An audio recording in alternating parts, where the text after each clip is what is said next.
Hello and welcome to another episode of the Monday Book Club. This week we're looking at a science fiction novel from 1956 that so many sci-fi authors have said is an amazing book, and it's been influential on so many things from the new wave of sci-fi right through to cyberpunk and a few other things as well. So is it good? Does it stand up to all this hype? Let's check out The Star's My Destination by Alfred Bester. It's 1956 and the golden age of science fiction is beginning to wane. Galaxy magazine is bringing in the first glimmers of the new wave, and at the forefront of this new movement is Alfred Bester with his serialized novel The Star's My Destination. Putting actual science in your science fiction isn't a big deal anymore. Now it's the quality of your writing that counts, and there are no limits to what your imagination can bring forth. Enter Gully Foyle, a complete derelict of a person. He's got no education, no prospects, and when we meet him, no chance of a future. He's adrift aboard the wreckage of a spaceship, cooped up inside the tool locker that he's somehow managed to survive in because, for reasons that are never gone into, the locker is somehow airtight. He's surviving on the absolute bare minimum necessary to keep a person alive, and he's sure he'll die at any moment. Essentially, Foyle is a shell of a man at this point.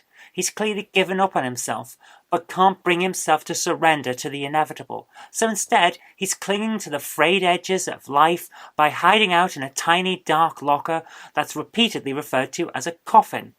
He's using a frayed spacesuit to venture out into the ruined ship to find air, food, and other essentials, and then returning to his locker to cling to life for a while longer. So far, so interesting. There's a lot of good material here that could turn into a brilliant story, but it's also where the book lost me. Like so many other things in this novel, Bester spends time setting up a brilliant background for his story to play out in, and then abandons it almost instantly. This is the problem that will return time and time again in this book, which burns through amazing ideas in its crazed rush toward an ending that makes no sense. But let's return to the spaceship. Here, Foyle is presented with a situation where any normal person would quickly go insane, and indeed we get hints that this is happening. But then all that is cast aside in favour of jaunting us to the next stage of the story.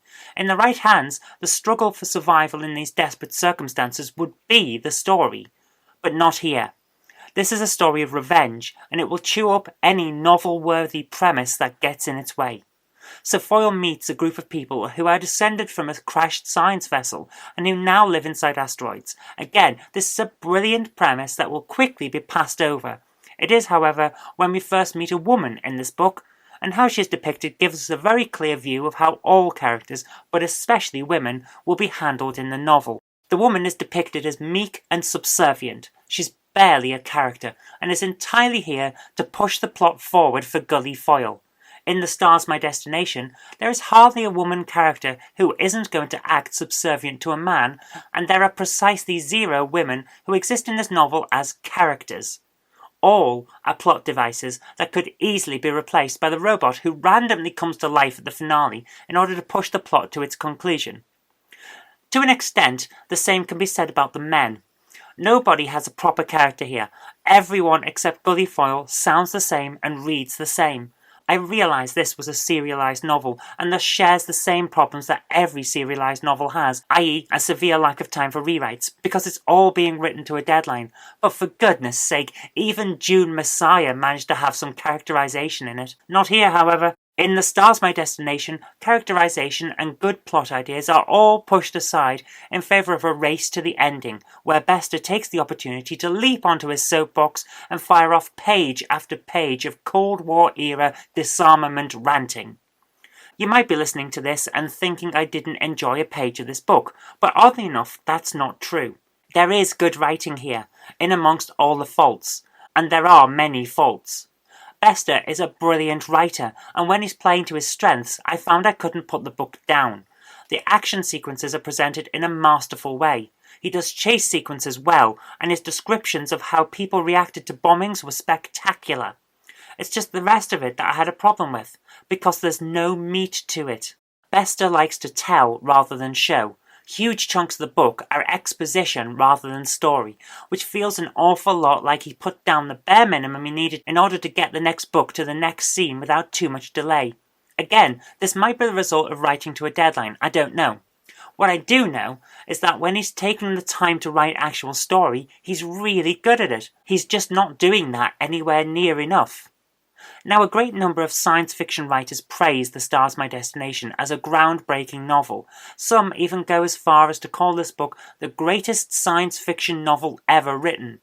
So why is it so well received, yet I took 3 weeks to plough through it because I found it so immensely unlikable?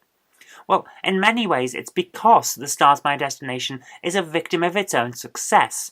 A vast array of brilliant writers all point to this novel as either their direct inspiration or at least a classic in their eyes. My wife, a science fiction author herself, counts it among her absolute favourite novels, so when I picked it up, it had a lot of work to do to impress me. Moreover, the fact that it's beloved by so many authors means it's become a victim of the Seinfeld effect, that annoyance of creators who pave the way for everyone who follows. Because The Star's My Destination was so amazing when it was published in 1956, everyone followed suit.